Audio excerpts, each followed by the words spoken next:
Hey everybody, it's Tia Fagan here, and I'm here with Claire and Louise, and we were just having a really great conversation about how much news is enough. Everyone has different amounts, different limits, and so we thought we'd just share some of the conversation we had and continue it. So I hope you learned something today. Mm-hmm. All right, who wants to go first? Continue what we were talking about. How much, Claire, you were talking about how much you watch. A little bit, not at all. What, 3 days? And Louise, you said not at all. Yeah. Yeah, I've not watched the news for years. I think it's 3 years. I think I have actually Googled BBC News, I think 2 or 3 times in 3 years. I've yet to watch the news in COVID. I've not watched any of it. And it's amazing what I know, because you'll find that, I mean, I've taken a very radical stance on it because I believe I show up as a better person, a better mom, a better human being, and I can give more when I'm not filled with the drama and the negativity. And it's not to say I've got my head in the sand and don't understand or recognize the gravity of the situation now, but it allows me to show up better. And I've been accused of being socially irresponsible. I've been accused of all sorts of things. And I don't take it personally, but it's just the way in which I know I function best. And but I mean, that is a very radical stance, and everybody has their own saturation limit. So it's what is enough for you, and when do you watch it? You know, because you wake up in the morning, the first thing you see is something horrible. You're like triggered, and the last thing at night, you look on your phone, triggered, and I don't want to be triggered by that. How about you, Claire? Well, for me, when I say I haven't watched the news for the past 3 days, 3 years, I'm so impressed by that. Honestly, I am, because I think if I could actually do that, I mean, I'm going to have to kind of think about that. But I guess the question I would have is, how do you get the information that you need? If you're not turning the news on, where do you go to stay informed? Because I would love to look into that. Because for me, I know that I was actually really surprised when this whole thing came about, because I consider myself to be pretty calm and cool and collected, you know. And the first couple of weeks, it was 2 weeks into it, my almost 20-year-old son, who came home from college, said, "Mom, you are so anxious. Like, you just need to dial it down." And he was like really saying it in a very kind but a concerned way. And I'm like, "Really?" He's like, "Oh yeah." You know, he's like, "Stop watching the news. Stop checking everything." And I'm like, well, it was really interesting to me to see that I was projecting it without even realizing it. So then I turned off the news and I stopped watching it. And then I chose to watch it just at 5:30 news, you know, like 1.5 hour. And then even that got to be like, so it's been about 3 days since I've turned the news on at all. Sorry. No, that's okay. I just love how he just mirrored right back to you and is like, "Mom, this is not working for you." I mean, what a beautiful gift he gave you. He really did. I really thought I was doing fine. And then when I look back, I so was not fine. I was going to say, how do you feel? Like, how do you feel 3 days of no news? Like, did you feel a difference within you? I did, actually. You know what? I was sleeping. I mean, that's when I'm telling Tia, I actually slept till 8:30 this morning, which is absolutely unheard of for me. But I mean, sleeping.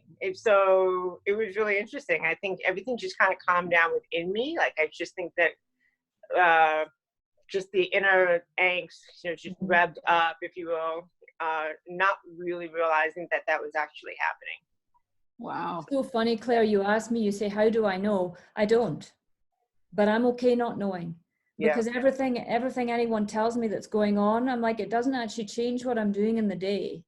It really doesn't. And with Erin as a friend, Erin finds out more about what's happening in Vancouver than I know. And she texts me the important things. I get these headlines from Erin in New Jersey about what's going on. Foot washed up in British Columbia. And I'm like, oh, great, Erin, thanks. Erin's your news source. She just gives you the points. I love that. How about you?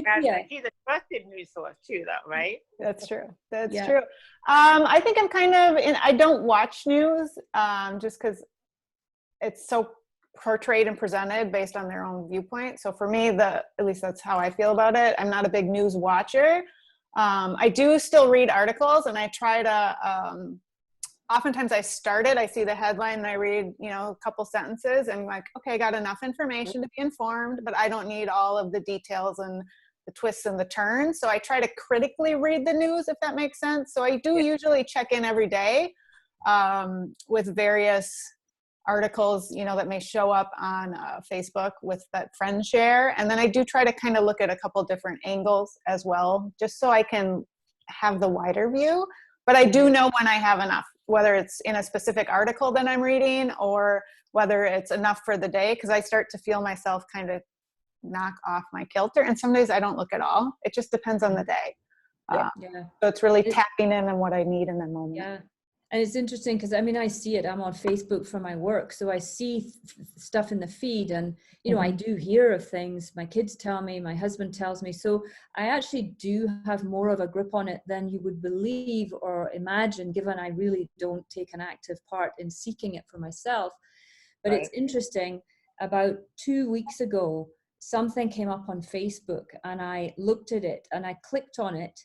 And I literally felt my whole body. I thought I was I felt sick. I felt physically sick. Yeah. And I realized, it's just the fear from what I'd read, the fear of it just totally, I felt it literally take me over.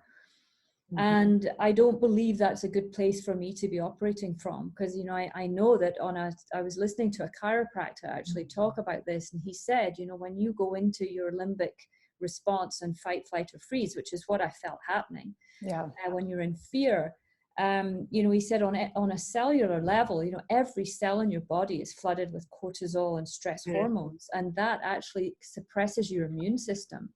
So in this time when we want to be as immune strong as possible, by having too much negativity or fear-based reading or viewing, it's going to affect your immunity on a cellular level. So it was a real, I knew that it did this, but when I felt it that morning, I guess it's just because I don't flood my body with it.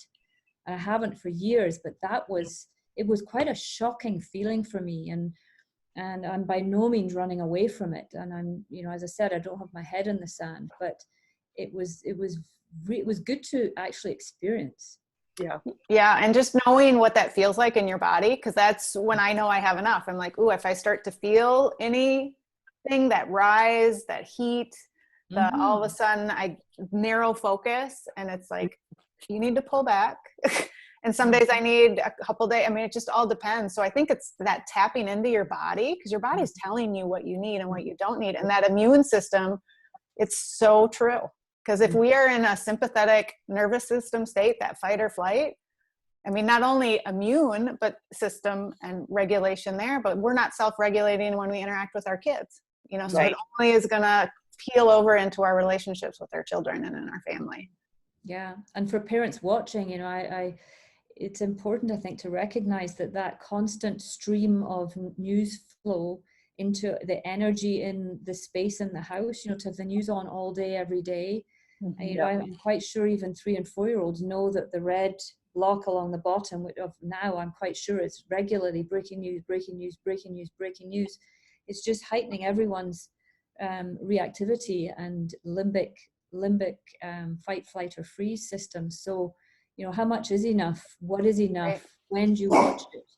And how much are your kids being exposed to inadvertently, even if they're not reader, they could be little, but they're seeing it, and it's flooding them as well. So it's an important question to ask ourselves, and give yourselves what you need, but not more than. Yeah, I like this. And I think the thing that's really, like, for us, we're talking about tapping into our bodies, how our bodies feel. And so for people who aren't used to that, like they're watching the news all the time. Is that I love it.